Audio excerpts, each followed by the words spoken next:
So good morning, everyone, and welcome. Thank you so much for joining us for our first webinar of 2026, which is Day Nurseries in Focus. And we're producing this webinar in conjunction with the publication of our annual Business Outlook report. So in terms of the format for today's webinar agenda, which will last for an hour and a quarter, due to wrap up at 1:15. The agenda is going to be initially panel introductions, and then my colleague Nick and I will share our insights into activity that we saw in the day nursery market during 2025. We'll touch on some of the key trends and themes of the year. Nick's going to run through some case studies to give you a flavour of the types of nursery businesses, single assets and groups that we sold during the past year. And we'll also share our sort of outlook and predictions for the year ahead. Following that presentation, we're then delighted to be joined with panelists. We're going to have a panel debate on some of the key themes and trends, and share some thoughts and insights into opportunities and trends for the year ahead as well. And then we'll be allowing about 10 minutes or so at the end for Q&A and some closing thoughts. I would remind you all that the Q&A function is open, so we would very much invite questions. So if you look at the bottom of your screen, you should see a Q&A box. If you'd like to post any question in there, you're very welcome to do so.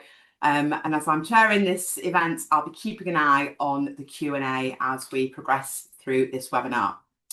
So firstly, I'd like to introduce our panel, and we're delighted today to be joined by my colleague Nick and Sian from Polka Farm Nurseries and the Lyons Boardroom, along with James Lyons from Busy Bees. So firstly, I'll go to Nick, if you'd like to introduce yourself. I'm sure you don't need no many introductions, but you can introduce yourself to guests that might not know you, Nick.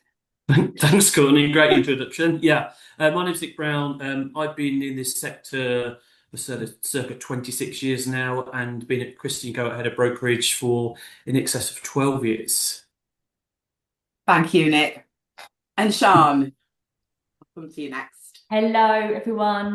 Lovely to meet you all. So I'm Sian. I've been in the industry for just over 20 years. I grew a group and sold it in 2019. I've also done 2 separate growth and sales through Nick. And I'm currently running Polka Farm Nurseries alongside the Lyons Boardroom, which helps nurseries through their growth, scale and exit journeys. Excellent, lovely. Thank you so much, Sian, for joining us. And James, I'll come to you next. Yes, hi everyone, James Lyons. I'm Group M&A Director for Busy Bees. I look after all our acquisition activity. I've been with Busy Bees for the last 3.5 years now. That's great, lovely. Thank you all so much for that. So there's our team of expert panelists, wide range of expertise. So again, I encourage everyone to please post any questions you might have in that Q&A function. So we're going to start with a bit of an overview into our annual publication, Business Outlook. And this is a publication that we produce each year. So we're going to do a whistle-stop tour through some of the key components of last year. And you'll see at the end of the presentation, there's a QR code. So if you haven't yet been able to download our report, you can scan the QR code and download a copy of the report to read at your leisure. So in terms of 2025, especially within our team, we really called the year pretty much an epic year because it was an incredibly busy year. Not just a really busy year in market terms, but actually a really special and monumental year for Christie & Co as a business. So last year in May, we celebrated the 90th anniversary of the founding of Christie & Co as an organisation. We were founded in 1935. And then in the summer last year, we celebrated the 40th anniversary of the opening of our Manchester office. So I think what centred for us around last year, and it's true every year, it's our people, and it's the relationships that our people have with operators, and those relationships that we've developed over many decades underpin and support the knowledge that we have in the sector. And by working with owners, the relationships we have to help them, as Sian said, to go on their growth journeys or to exit when the time comes, that's what puts us at the forefront of the market in terms of the insights and knowledge and experience that we can share. So a very notable year for us as a business, and indeed a very notable year for the day nursery market in particular. So obviously the childcare team are part of a number of teams at Christie & Co. And there were some sort of three key themes that ran across all of the markets in which we operate. They were interest rates, inflation, and cost pressures. The key theme that we saw specifically for the day nursery sector in particular it was policy change. So we went through a really significant shift in policy last year, didn't we? So come September, we saw the final stage of the rollout of the early years funding expansion. So from September last year, 30 hours of early years entitlement funding available to eligible parents. And it's really interesting because these are major shifts in policy.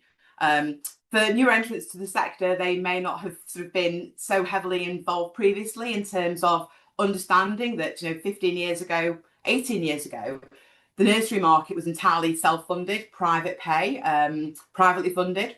And over the years, policy has shifted as the different governments have sought to support working parents, and therefore over the years increased early years entitlements provision. So I think last year was it was very notable to be transitioning to 30 hours. Going forward, the government will be the primary, almost 80% purchaser of funded hours. That's a very notable shift. And it's that shift that essentially has really fueled some of the activity and actually performance of nurseries that we've been seeing during the past year. That policy shift came in stages, and for Nick, myself and our team that have been out meeting nursery owners throughout the course of last year, I think it's fair to say that we have seen lots of businesses that have been reporting increased demand from parents for places.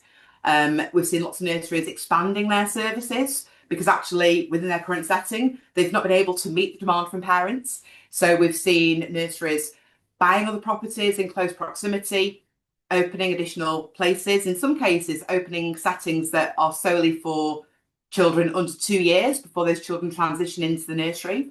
We've seen modular buildings being sort of created within nursery grounds to increase capacity. So lots of quite positive policy shifts in that respect.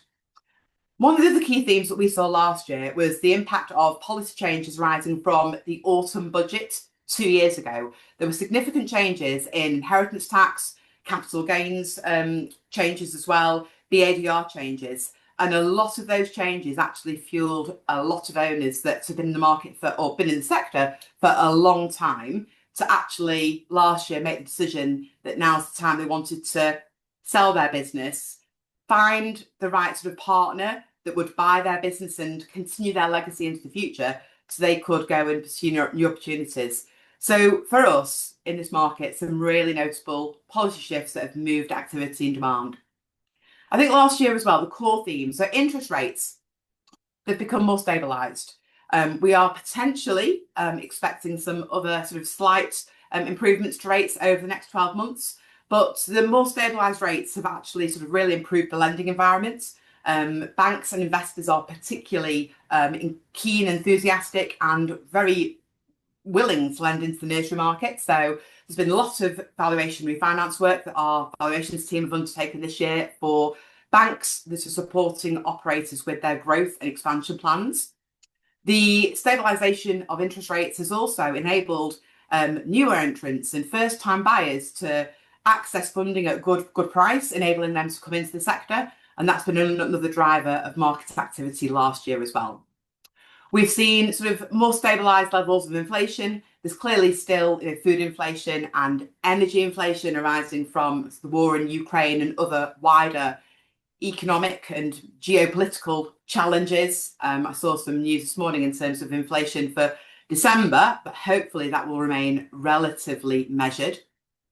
And the final theme for all the markets that we work in has been cost pressures, particularly in relation to salary expenditure. And clearly the employer NI increases effective from April last year, they had a significant impact on businesses, particularly businesses in the hospitality, licensed and leisure spaces. they had a big impact on nursery owners' expenditure as well. But largely, we've seen that increase for nursery owners, in most cases, to some degree, has been offset by the demand and increase in demand from parents and the levels of funding for the under twos awarded by local authorities. So those themes have sort of run true throughout the whole year. It's been a really busy market. I mean, sort of internally, we've been referring to it as quite an epic year. So I think 2025 for us has been a very significant year. Just the sheer volume of especially high quality businesses. We've seen a trend has been the number of owners that have actually had their nurseries for 15, 20, 25 years. And last year was the year they chose to actually sell. So when those opportunities came to the market, there was no shortage of enthusiasm and appetite from a really wide pool of buyers. We saw a higher sort of volume of very high specification investment grade nurseries come into the market. We saw a 29% increase in that opportunity and owners choosing to sell, a 14% increase in viewings, and 101% of the asking price achieved on those transactions. And in terms of, I think, overall performance, 58% of all day nurseries sold in the UK were brokered in deals facilitated by Christie & Co. Based on the sort of sold data stats listed on the daynursery.co.uk website. So a really busy year. Key trends are that, as I'm sure if you've joined this course before, over recent years, we have seen a continued demand for leasehold properties by buyers, and we've seen owners retaining their freeholds and creating new leases. So last year, 73% of the transactions we facilitated, 73% of those were leasehold. So again, sort of a growing trend, as you can see there on the chart, year on year, leaseholds are dominating transactional activity. Because of that improved economic environment and the cost of finance, we saw quite a notable increase in the number of nurseries that we sold to first-time buyers, newer entrants, and small groups. So in the prior year, those transactions were bought by 15% of all deals were done by those parties. That increased to 21% last year. So we've got a really wide spread of different buyers and different profiles. Still, a high proportion of the transactions were done by the larger groups. 62% of the deals went to the large groups, but increasingly activity and deals between first-time buyers and medium-sized groups that are wanting to expand as well. I think a further trend, obviously, is in terms of the average size of nursery being sold. So increasingly, the larger groups and the medium-sized groups are seeking to acquire larger capacity nurseries that award more sort of benefits of operation, more sustainable provision. They award larger economies of scale.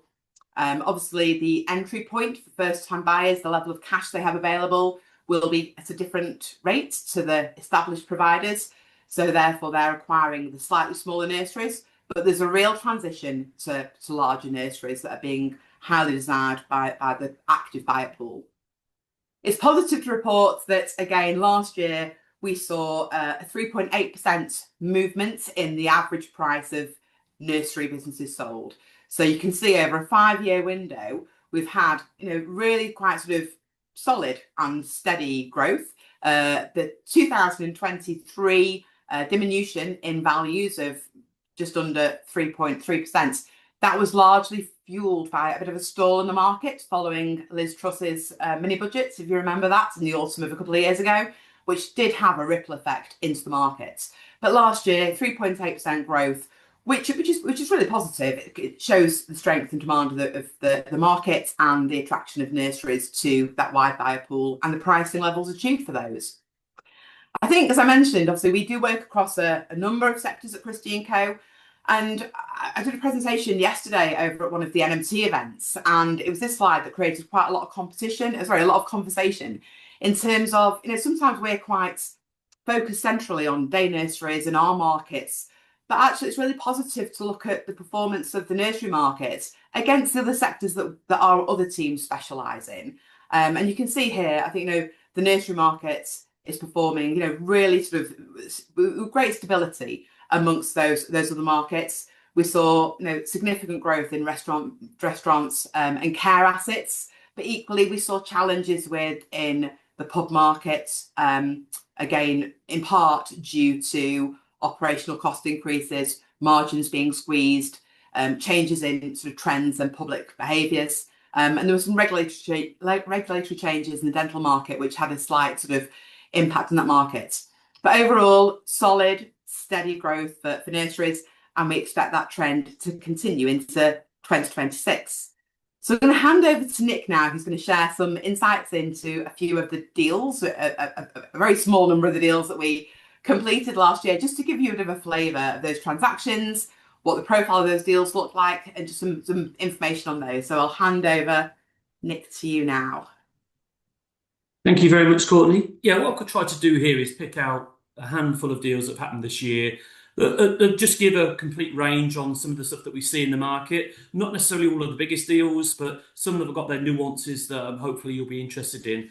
The first one that I brought up here, the reason I picked this out is it was a fantastic deal for the owners, but the nuance of this deal was there was actually 4 settings in their group, and they ended up selling 3 and retaining 1, which is very easy to say. To actually do and complete it is quite challenging because, as you can imagine, leaving 1 setting behind for a multitude of reasons, that there is challenges around IP and location and all those sorts of things. But it is a question we get asked quite a lot by sellers.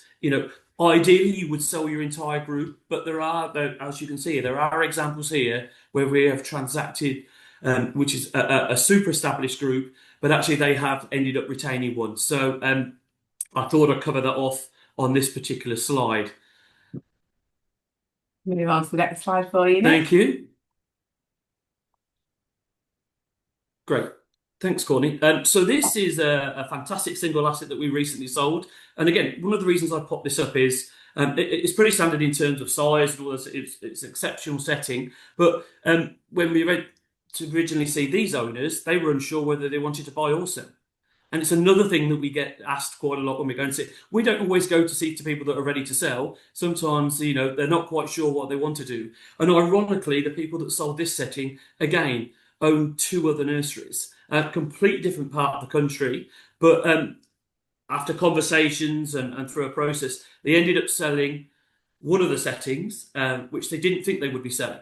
So everything can just be a bit sort of nuanced to the way you're thinking when we first go to see you. But here we have again, a group of 3, retained 2, carried on and sold 1 as a different part of the country. Now, this one's very interesting. This looks like it's a generated picture, and it's not. So I do remember the day I pulled into the driveway of this nursery and thought, crikey, how am I going to value this thing? So it's a really interesting story where a local entrepreneur that lived in the village decided to buy an old doctor's surgery on a piece of land and to set up a nursery for 3 childminders in the village. We could safely say he probably went a little bit crazy in building that nursery, and it wasn't quite that. It did start as a fantastic setting, as you can see, but it did grow and it's turned into a 120 place setting, and it was just so exceptional to walk around. But the story for me behind that was, someone, an entrepreneur in that village, wanted to make sure there was childcare for all the children in those villages, and this is what he created. It has its challenges when selling because it is a little bit different, but doing very, very well. And this has now gone on to a small group operator that you would describe as a flagship setting, really. So really interesting to see. So just to give you a full range of the stuff that we see, we often get labelled as doing all the biggest stuff in the market.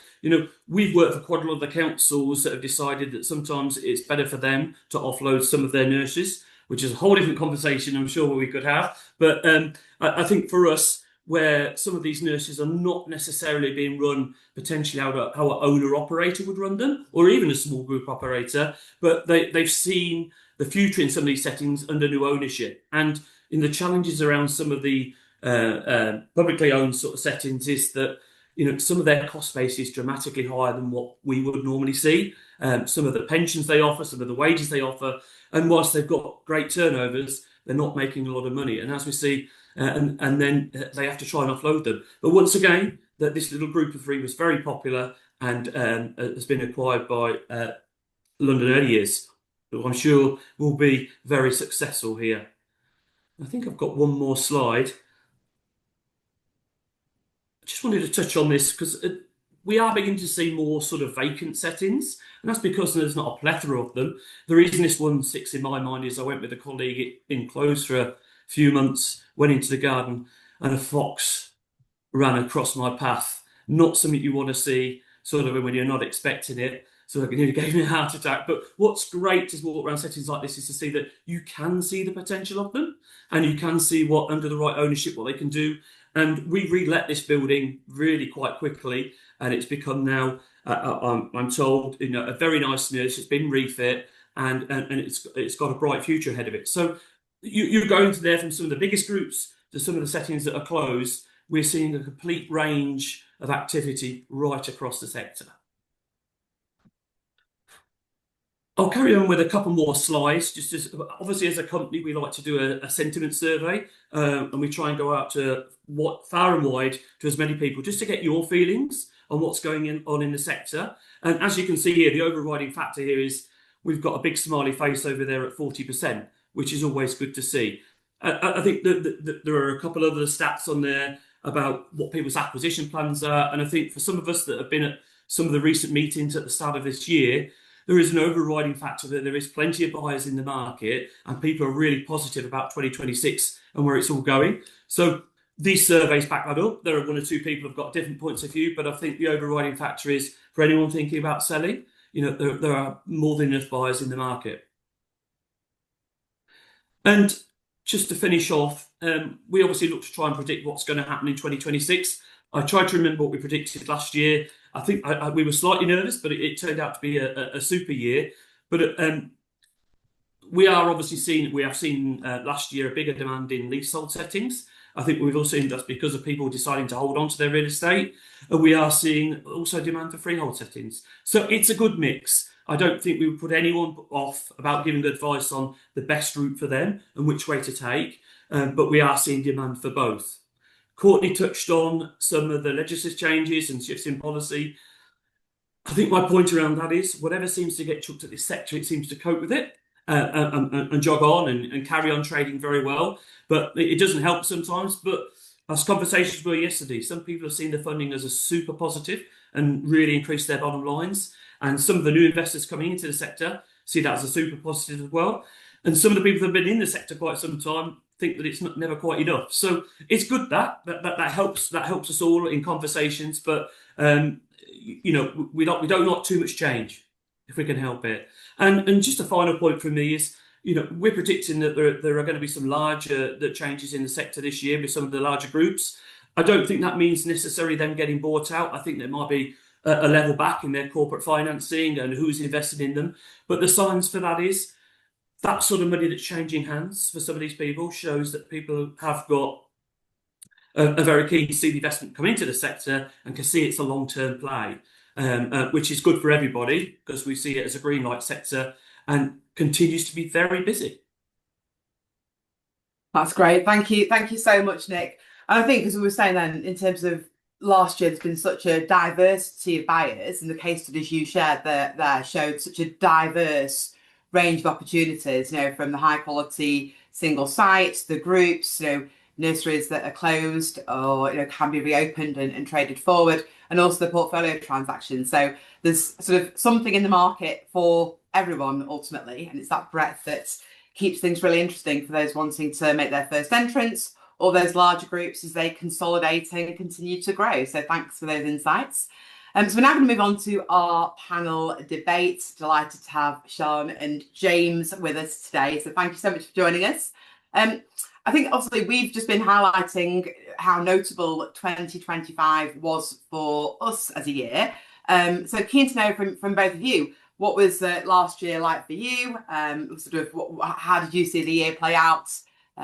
Should we start with you, Sian? Would you like to share your insights on the last 12 months? Absolutely. Thanks, Courtney. So, as a nursery owner, last year for us was a period of growth that we probably weren't expecting. We found ourselves in a situation of having a phenomenal waiting list, way more than we thought we would. And that then led us to do planning applications and put some more space in for the children, which obviously was very, very positive for us. We filled that now at full occupancy. So, from a financial perspective, the nursery is much stronger than we predicted it would be at the start of the year. So really, really positive. I think the sector as a whole, speaking again from an owner perspective, there was lots of confusion and a bit of unrest around funding. You touched on policy changes, and that always causes unrest and a little bit of worry in the sector. I know when the budget was announced in the autumn, I had a moment of, oh my goodness, it's all gonna, it's all terrible, and had a bit of 24 hours of doom and gloom, as we all do. And then we just pull ourselves up and go, no, do you know what? Let's make it work for us. Again, as a provider, looking at our parent demographic quite closely over the last year, that's certainly changed. We feel at Polka that the parents nowadays are looking for something a bit different to maybe 5-10 years ago. There's certainly, in my opinion, parents are much more clued up than certainly I was as a young mum 20 years ago. But they are looking for nurseries that look and feel nice as well. So maybe with a little bit more of a, I don't want to say corporate feel about them, but that they're aesthetically pleasing. These are an Instagram generation of parents that want everything to look nice. And I think that that's coming through in the sector, and people are feeling that their nurseries need to look and present really nice, be that marketing and from an operational perspective. And then from the early years boardroom side of things, so helping other nurseries through their journey, I've certainly seen people become more aware of their exit plans. So again, I've been in the sector for 20 years, and I think when I first started, there was this view that you sort of started out and you grew and then you retired, and that's when you contacted you guys or whatever and sold the nursery. But now there seems to be much more strategy involved in that, and people thinking of their end plan. And that doesn't necessarily mean that they're looking to sell now, but that they're certainly putting a strategy in place so that when that time comes, they are more prepared. We're also seeing people become more aware of their value in the market. So actually, they are maybe thinking of doing that a little bit earlier than they would have done before. What I find is people come into my scale-up group, for example, and are looking to expand, grow, bring more nurseries on. But once they actually realise what maybe their multiples are or what their nurseries are worth, then they start to think, oh, actually, if I could get my EBITDA to a certain level, and then my nurseries are valued at this, that brings their exit plans forward. So yeah, I think there's a lot more strategy out there, and people are thinking of the end goal a little bit sooner. That's excellent. Thanks so much, Sean. I've made quite a few notes there of actually topics I'd like to pick up and explore a bit further. James, let me come over to you next. Yeah, thanks, Courtney. And I guess perhaps slightly different angle from the M&A side. So in 2025 for us, yeah, look, we had a great year on M&A. We acquired several nurseries, which I think Christie's were involved in all of those transactions, and a real geographic spread. So that ranges from some acquisitions on the south coast all the way up to Glasgow. So I think overall, M&A in 2025 for us was definitely a good year. And then perhaps just to pick up something you said at the start was, it has been a very active market. So just on the buyer side, we've seen a lot of nurseries and opportunities coming up, and they have all been of very high quality. So it's certainly a very active market from a buyer perspective. That's great. Thank you, James. I'm going to just sort of come to you, Nick. Obviously, Sean mentioned then in terms of the sort of the growth groups that she supports, and her seeing operators becoming sort of more strategic around some of their plans. And I'm mindful that in our case studies, we didn't actually sort of touch on the March transaction in terms of the sale of Perfect Start. And that's quite an interesting story, isn't it, from a sort of strategic growth perspective? Do you want to just maybe just sort of tell the audience a bit more about that transaction and where that came from? Yeah, of course, no problem. So interestingly, that transaction was born out of, we did a transaction for someone 8 years before. They grew a group to a certain size and exited the market as such. That group got to, I think, about 8 or 9 settings. And we get to a stage with a lot of those people where we think they're done. And they're out, they've got their money, and off they go. And lo and behold, we do see a lot of people that end up coming back into the sector, might be some years later. And then this particularly happened with this group, and they grew another good sized group again, and have sold that. So there's a couple of things there for us. One is about relationships, and helping people grow and starting again. And the demand for people doing that, for people like James and some of the bigger corporates, is that they like to do transactions of those sort of sizes. Because, with all respect to everybody, any transaction is slightly painful. And sometimes the bigger they are, you might as well get it all out of the way. But I think one of the things that Sian said there was really interesting for me is that about settings is, it used to be that everyone looked for settings that had thousands of chimney pots around them. It had to be, that was one of the main riders. And, that has changed now because people will travel. And because of the demographic and where people are living now, because of what happened in COVID, we're seeing a lot of different areas, a lot more what I would have called semi-rural settings, suddenly become very, very popular, which is a change for some of the buyers. And I think then what we've seen is the hotspots that we all talk about across the country have slightly changed. They're still there, but I think there isn't many areas in the country where buyers won't look now. So that's obviously driven, which again drives prices, drives multiples as more transactions are happening. So, and just the other bit to that, Courtney, is that you're quite right what James has just said. We see a lot more people now that have got businesses, and Sian mentioned it, they're a lot more profitable than they ever were. So, not just making 10 or 20 or 30 grand, but making 1, 2 or 300,000. So they obviously become more and more popular, which again drives that cycle. Absolutely, no, I quite agree. I think just in terms of just sort of both yourself and Sian mentioned demographics, and I think in terms of the acquisitions that are taking place, in terms of new nurseries going through growth plans, it's becoming a far more sophisticated. So it's more sophisticated now than it was, say, 10 years ago. I know, Sian, you just mentioned in terms of your growth journey last year and expansion. You also mentioned about the importance of the aesthetics of a nursery and the aesthetics that parents are looking for. But equally, I'm mindful of demographics in terms of having access to the workforce. So as nurseries grow and as they expand their services, they're obviously looking for the importance of parental demographics and those key elements and access to the nursery. But equally, we're seeing quite a big shift in some nurseries have got a number of sort of generations of staff within different ages across their settings. So how have you found that last year in terms of recruitment and retention and supporting newer, younger employees into the workforce, while also sort of trying to attract, dare I say it, slightly older, more mature colleagues and member of staff?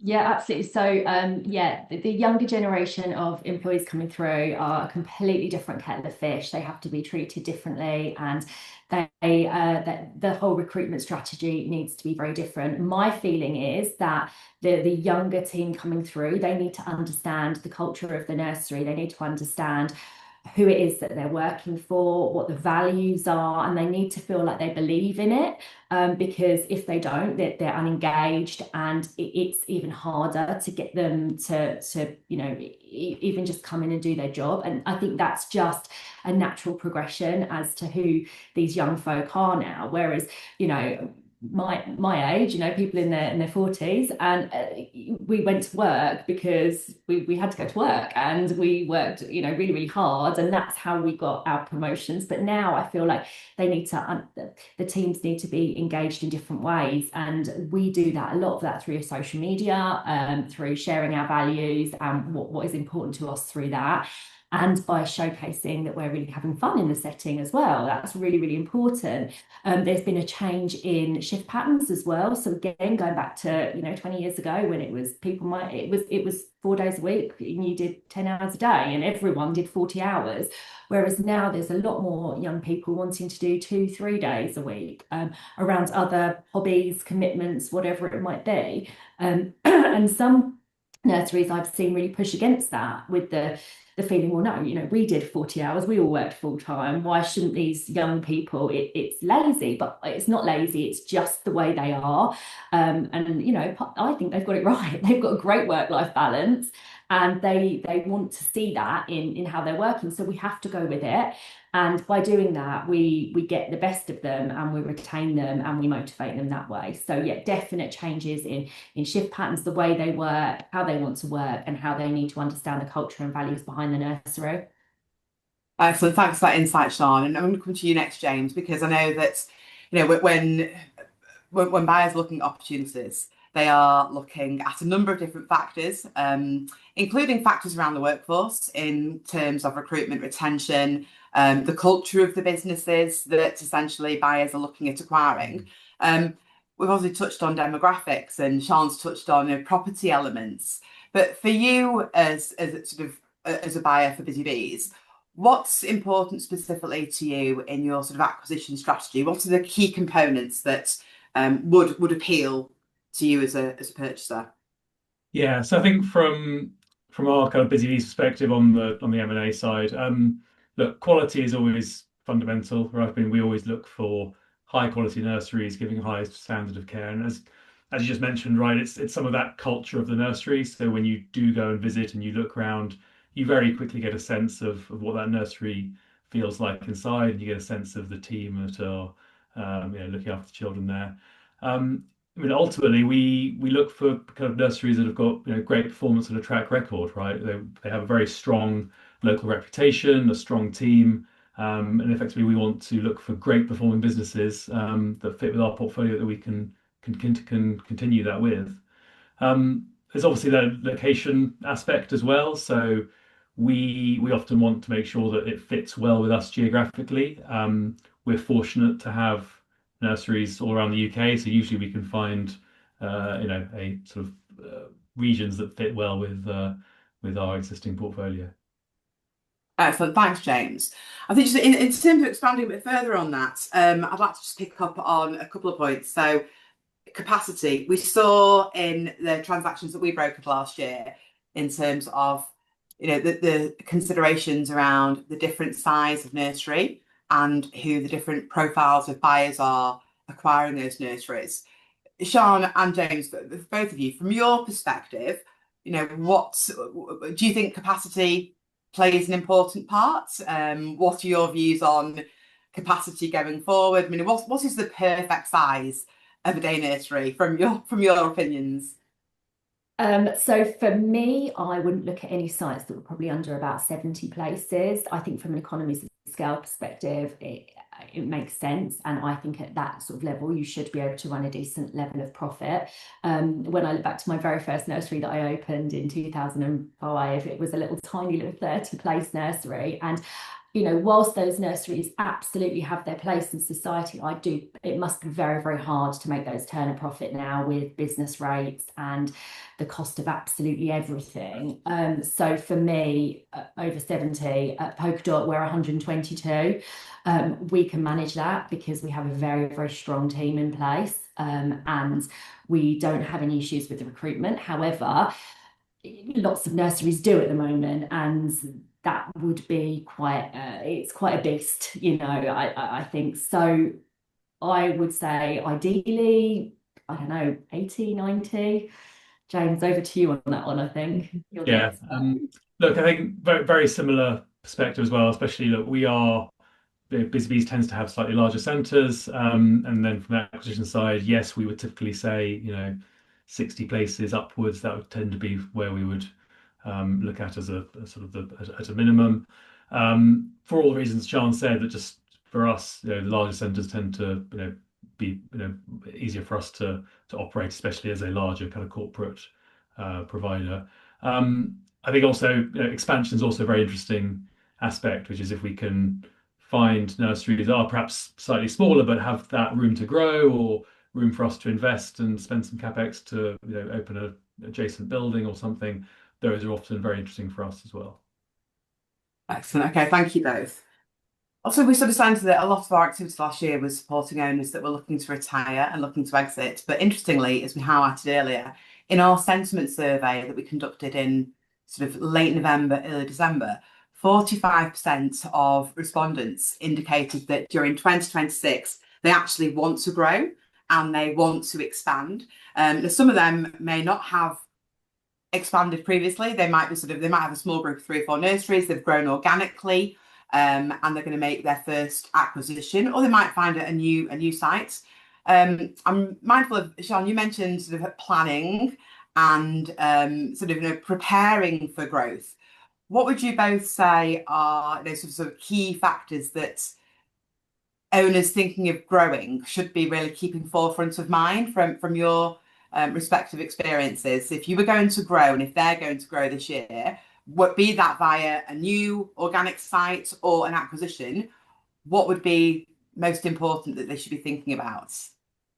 Well, personally, I would say if they have space in their current setting to expand it, the policy framework around planning is supportive of that. As much as it's quite onerous to get through that planning application, that there is guidance out there which is supportive of making sure that there is sustainable and sufficient childcare in every area. So get a good planner on board, I would say.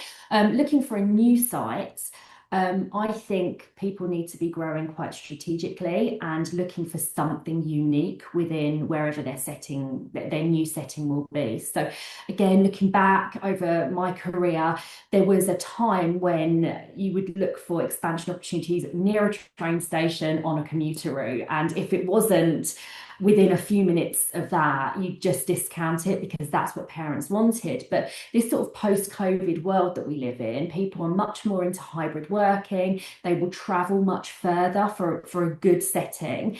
And there's also this kind of mindful piece around having space outside. It's not necessarily that you need to be near a station anymore, but you definitely need an outside provision and a good garden because that's what parents want for their children. I kind of link it back to COVID when we all went out for our daily walks and we all realised that being outside in the fresh air was absolutely brilliant for our mental health, and that has stayed with us. And I believe that parents have unconsciously carried this forward and they want it for their own children. So those settings that have got the tiny little gardens who would have really benefited years ago being on that commuter route by a train station, they're no longer parents' first choice. So if I was to be looking for another setting now, I would want a huge garden area where I could do so much outdoor things. I could have the farm animals that we have, the chickens, the rabbits. I'd want space for a yurt and an outside classroom. I don't know, just all of those things that will set you apart from other nurseries. And I think, over the next few years, there's definitely rumblings among colleagues and other nursery owners about this push into schools that we're potentially going to get from the government. Well, schools aren't going to be able to compete if you have something unique in your nursery, like chickens or goats or, a forest school or a beach school or whatever it might be. There will be something that will make you uniquely you that your competitors will not be able to compete with. And there is room in the market, I believe, for everybody, and there is a unique selling point for everybody, and parents will choose then dependent on what they want for their children.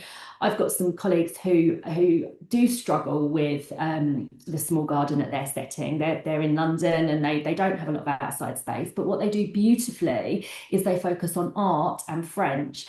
And what that does is it pulls the right parents really close to them, and they have a real strong following from those parents that love the art aspect of their nursery. And I think that's really clever. So yeah, what I'm getting at is if I was going to expand, I'd find my uniqueness and I'd run after it like my life depended on it. Excellent, that's great, Sian. Your story there and just identifying USPs reminds me of a nursery we sold a little while ago, and actually they had some small farm animals. One of which they acquired was a micro pig, And it's just a reminder to anybody thinking about getting a micro pig for their children in their little sort of petting farm area, that some micro pigs can grow into what rather resemble Pumba the warthog size animals as well. So I think do your homework very sort of carefully, and often chickens might be a great option as opposed to pigs possibly. So French drama, art, there's a million different things. Doesn't need to be animals. Yeah. No, absolutely. And James, from your perspective, important focuses for growth and acquisitions, what's always forefront of your mind that might be helpful for those wanting to expand this year? Yeah, I was just thinking that when I've spoken to business owners and vendors coming to sell that have successfully grown from perhaps one or two to four, five, six, it's been about the team. So it's been about who they've put around them to help manage those extra centres and extra locations, because it obviously is very different scale when you start operating sort of four, five, six versus one or two, and you can't do everything yourself. So when I've spoken to owners before and we've bought sort of slightly larger groups, they've always had a great team around them that they trust to maintain the quality and the brand and all the other things that they wanted as they've grown on their own kind of growth journey. Excellent, thank you. And Nick, any further thoughts? Well, there's a couple of things that spring to mind now. I can see the sales of chickens and goats going through the roof now after what Sian has said, can't you, for everybody? But I think for me, there's a couple of things also that we just talked about some of the smaller settings and how they might not be a sought after. But interestingly, when we've sold smaller settings for people, it's because they've been great add-ons for people that are looking to expand, and they might use that setting as a baby unit down the road. So there is a market for that. And we are seeing that as well. So I don't want anyone that's listening to this webinar to think, oh, I've got not a cat in hell's chance of ever selling, if you know what I mean, because I'm not a 100 placer or whatever. I think we've sold plenty of settings that are perfectly, perfect add-ons for even small groups that give them the space that they need that actually they can't find anywhere else. So a lot of this is utopia, isn't it? Want to be out, want to have a load of land and whatever. Sometimes people have just got to cope with what they've got. And as Sian said, you've then got to find that unique thing that will bring someone to your setting rather than anybody else. So, and I think both of the things that everybody said, I would fall into line with, what people are looking for. And again, my only sort of point is about location has changed. And, people are also looking for value for money when buying now. So sometimes the centre of London is quite bouncy in terms of prices, etc. So that's why we're seeing everybody spread out right across the country to some of the extremities. But the only bit of advice I would give is, if you're buying nurseries at all extremities, you've still got to look after them all. You've still got to get to them all. So clustering is obviously a big thing, isn't it? So you've got economies of scale, and if there's a problem at one or an issue, you can deal with it, and you haven't got to travel 9 hours to get to it. So that would be a bit of what we see in the market. Excellent, thanks, Nick. Sian, you mentioned schools there, and I just spotted one of the questions that's actually come in that we'll just pick up on now is a question from Dave who queries, how much of a threat do you see coming from schools? How much of a threat do you see coming from schools? Obviously, the sort of government's school-based nursery provision rollout, so there's a pilot of 300, with those 300 coming on track in September last year.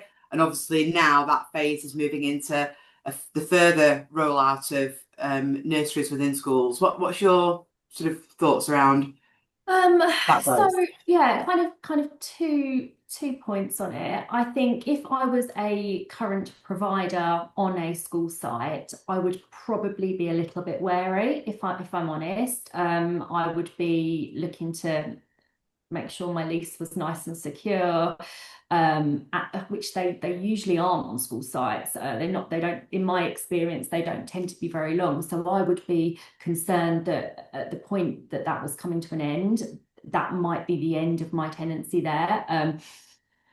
But again, that's just an opinion. But I think that maybe those providers would be looking for an alternative place to move their provision to secure it. That would be a worry to me. But for new ones coming in, I can't say they are hugely worrying to good and outstanding nurseries. If you are a good and outstanding provider, and parents know you as that, then they are going to continue coming to you. And the school nurseries are going to be limited, I believe, in what they can do. As private nurseries, we can open at 7 in the morning, we can close at 7 in the evening, we can be open 52 weeks per year, and we can do all the cool stuff that we've talked about. School nurseries are going to be limited in terms of how much space they've got.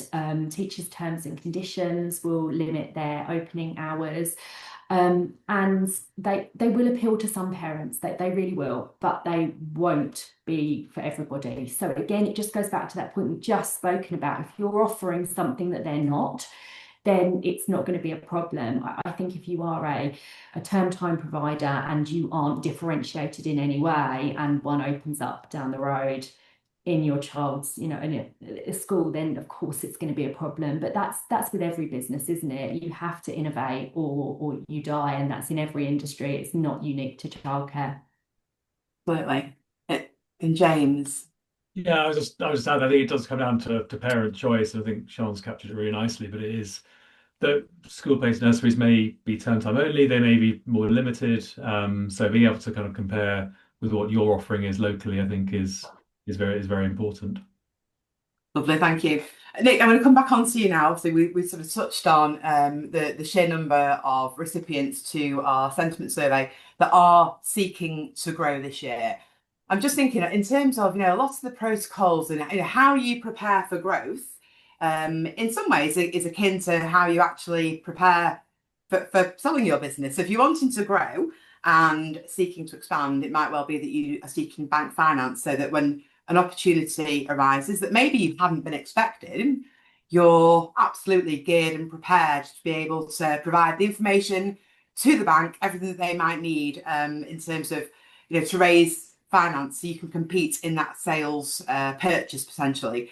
What advice would you give to business owners on this call today that are looking to expand this year and are, viewing nurseries that are available for sale? How can they sort of best place themselves to sort of achieve their ambition for the year ahead? I don't think it's rocket science to work out that the really good stuff that you're looking at that you want to buy, it's a bit like buying a house. It won't hang around. So you've got to get yourself in order to be able to be ready to acquire. So there's no point in theory going to view something and then think, do you know what, I really like that. What I need to do is go and sort my finance out, go and speak to the bank, do my business plan, It'll have gone. So I think for everybody, it's all about preparation. And it's the same for selling. The people need to get all their information together. So if you can go to a viewing and say, this is perfect for me to buy, I've got my money secured, I've already got my funding in place, you're going to jump to the top of the list. And some people get frustrated when some of the larger people beat them to deals. They don't get all the deals, but one of the things they have got sorted is their capital. So, and I know sometimes people are perfect fits, but all sellers, when they're trying to sell you for you to expand, are going to go down probably the easiest route they can. And it does become the quickest route, because whether you're buying or selling, you sort of want to get the job done.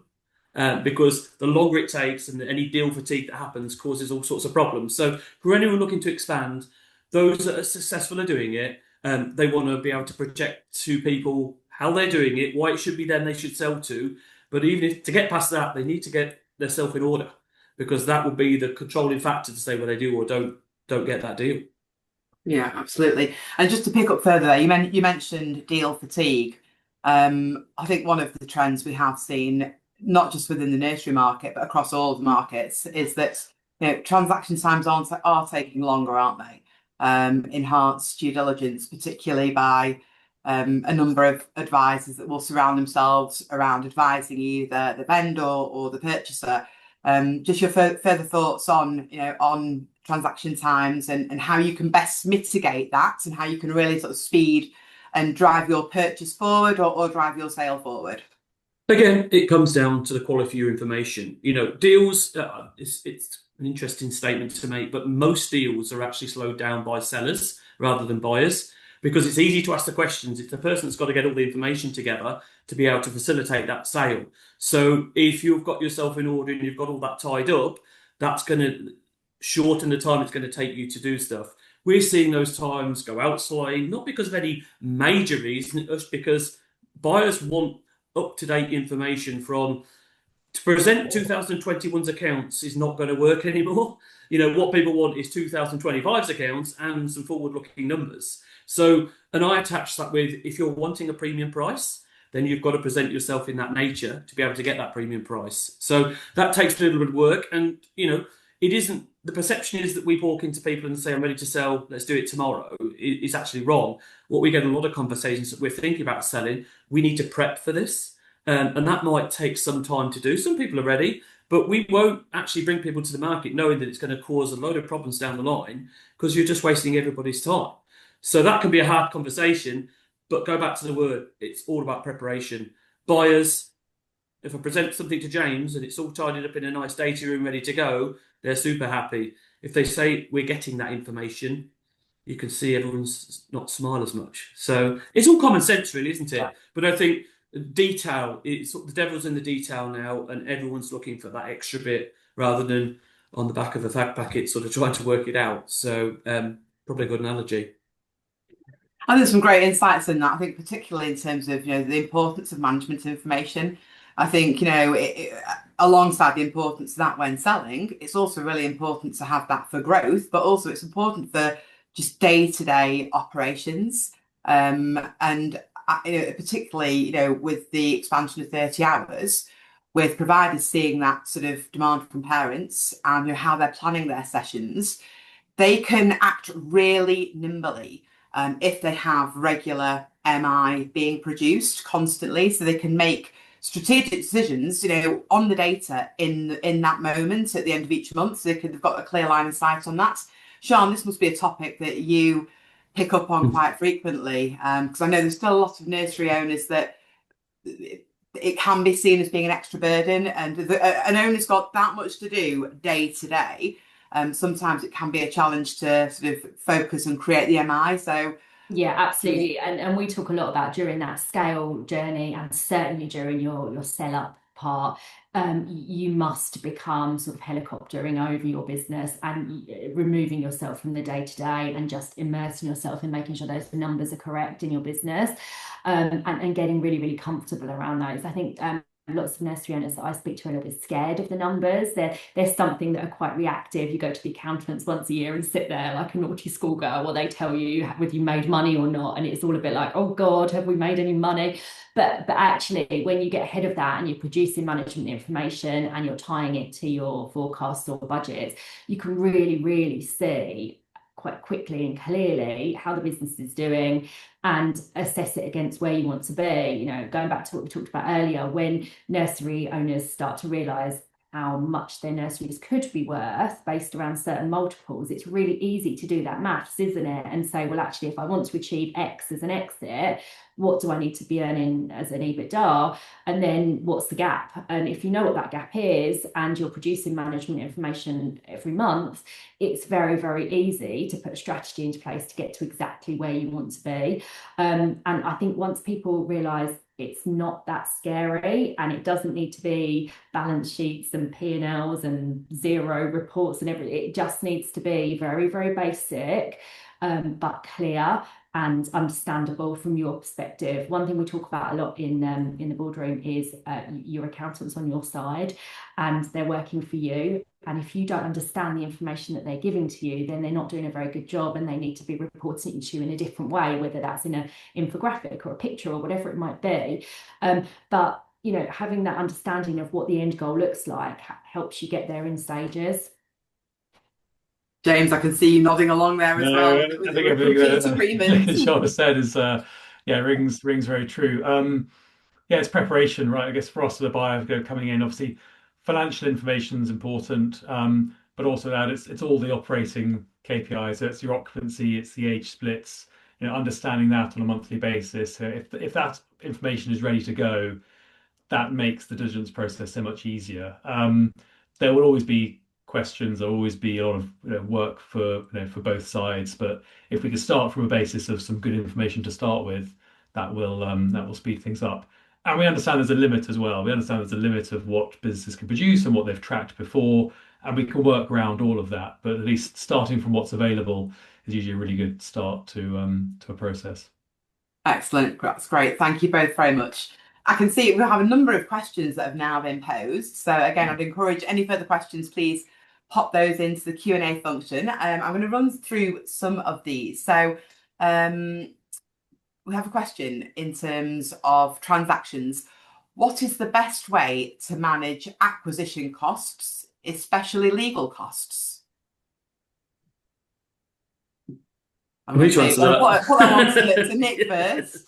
So for a purchaser, in terms of making a purchase, how can they manage their legal costs? I think that's a challenge, isn't it? Because you're in someone else's hands. But I think it all starts with the common basics of that before you instruct the person that's going to help you with that, you've had a broad stretch across one or two people quoting what that cost is going to be. We get it time and time again where a lot of stuff comes out the woodwork in the middle of transactions. So that's a challenge for lawyers sometimes, and their costs can change. But I think it's not that hard once they've got a clear picture of what they're doing to be able to give you a pretty robust cost base, what it's going to cost you for acquiring and for selling. And normally there's a lot out there that do that very well. So again, go back to Sian's point. That shouldn't be that scary. It's just putting the parameters in place that don't leave you open to it was going to cost you £5,000 and it cost you 50. Nobody wants that scary sort of situation, do they? Lovely, that's great. Useful advice. Thank you, Nick. A question here from Irfan. So, birth rates across the UK are falling. Are we seeing the impact of this on new cohort sizes in nurseries?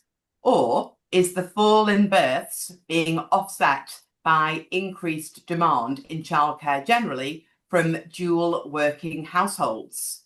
I'm going to put that one to James first.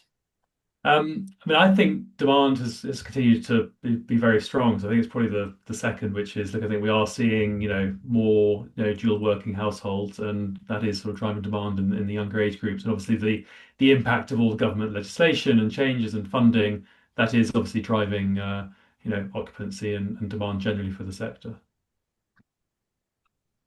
Sian, do you have anything further to add on that? I've got nothing further to add. I think that there is more demand out there now than I've ever seen. Whether that's the both parents are going back to work, or it's an effect of the 30 hours, I'm not quite sure. But I've seen unprecedented demand. More nurseries are popping up, and it just goes back to that whole point that if there are families accessing other nurseries in your local area and not you, then the problem isn't lack of demand, it's what you're doing. So just be the nursery of choice, right? I think but certainly demand is bonkers. Right, yeah, thank you for those. I'm going to stay with this one. So the next one, Birgit. So what's your opinion on leasing empty buildings? Quite a broad question. I'm going to direct it to you, Nick. What's your opinion on leasing empty buildings that haven't operated as a childcare facility? How do you predict costs involved in internal remodeling? And what's the time frame from your previous experience? In fact, actually, that might be a better question for me to pose to you, James, I think. So, thank goodness.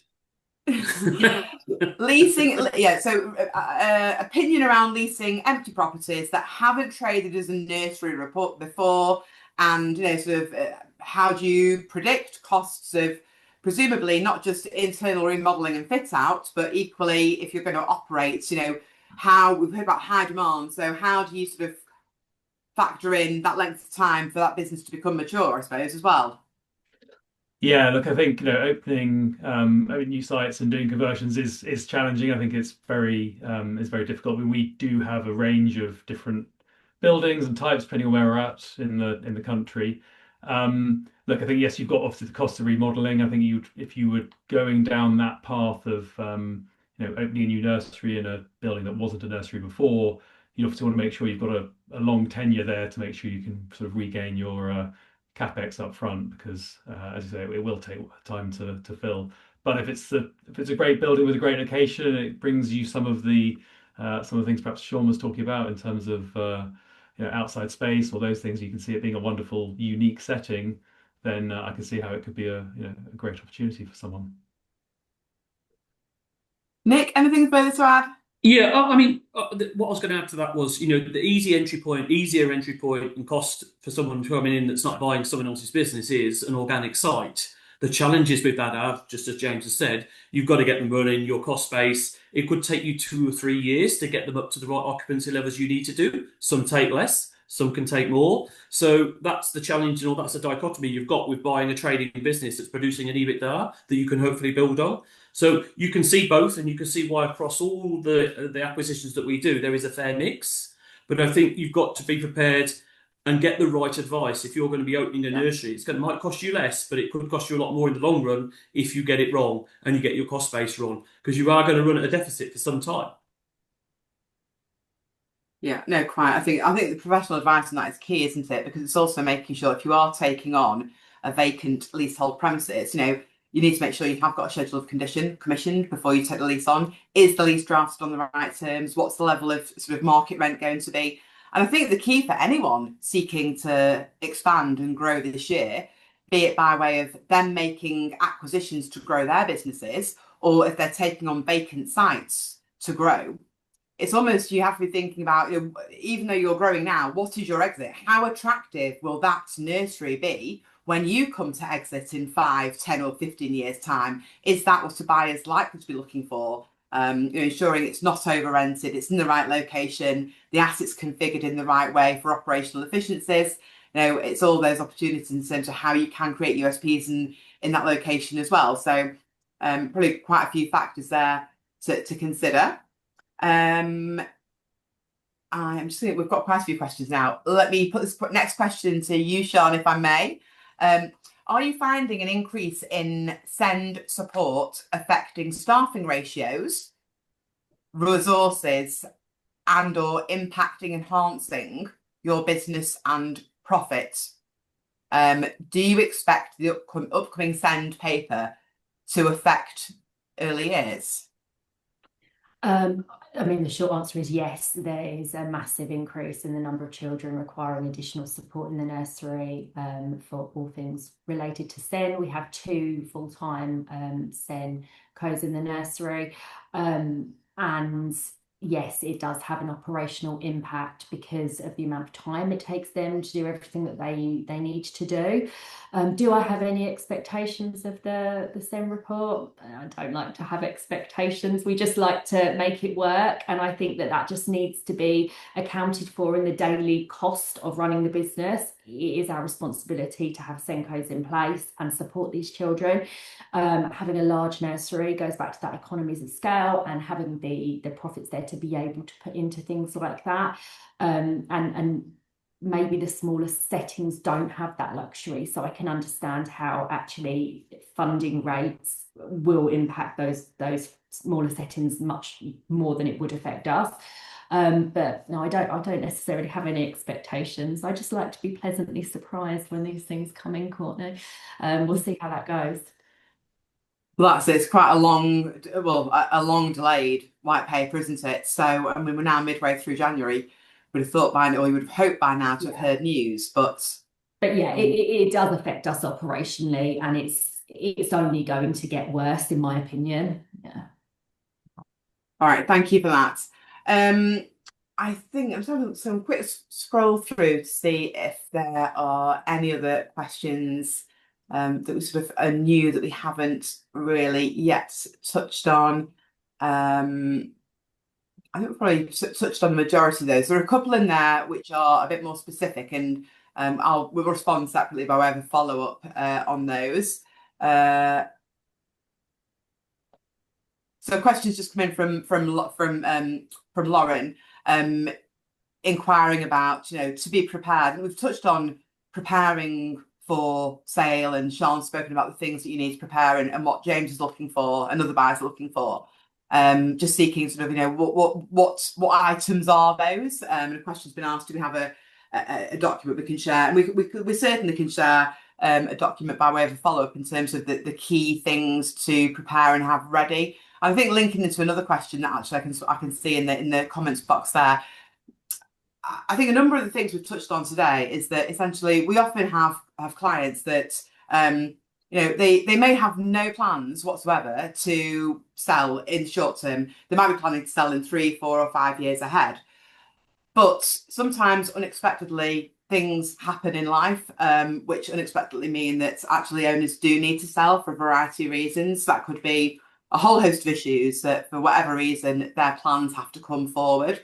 And I think one of the key things there is that if you operationally know that your house is in order in terms of you have the management information, you've got the planning information, if you have all those different things ready, then should something untoward occur, then actually you have the information you need. So that at any point in time, if you do need to sell, then you're in a very well placed position to do that. So I think it's just sort of general housekeeping in terms of business operations. Nick, I would actually add to that and just say, on your first acquisition, you should be preparing your business for sale. And that's not it being said. What I mean by that is you should be running that the way that if it does come to sale, it might be in 5 years' time, but you're setting it up all the time. You don't approach selling and try and find everything. If you're doing it right from day one, as Sian said, you're doing your management accounts, you're doing, as in the day in, day out, you know your numbers, you're with your accountant.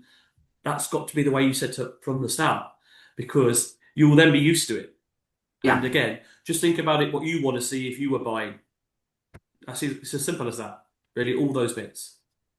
No, absolutely. I think when you look at some sort of business plans that we've advised on over the years, within the business plan, the primary sort of consideration is what's the exit strategy. So before you've even sort of found that first plot of land or made your first purchase, what is that exit strategy? In what time frame? What do you need to get there in that event? So we're approaching just after 1:10. So thank you to everyone for your questions. We're going to just sort of wrap things up now. I might struggle to reshare the slides with the QR code, but we'll share a copy of the report and link to that with everyone that's joined us this morning. So I think just in terms of wrapping up, in terms of our predictions for the year ahead, Nick sort of shared our views and our sort of outlook for where the market will be. But let me come to you first, James. Sort of what are you looking forward to in the year ahead? What do you hope 2026 is going to bring from your perspective? Yeah, sure. Look, I mean, 2025 was a great year in terms of we acquired some great nurseries. I'm looking forward to doing more of that, I guess, in 2026 as well. I guess, look, just from me personally, we as acquirers know how significant an event selling your business is, and we never take that kind of lightly. So it's always rewarding for me personally working with people to effectively allow them to exit, just being part of that kind of journey with them.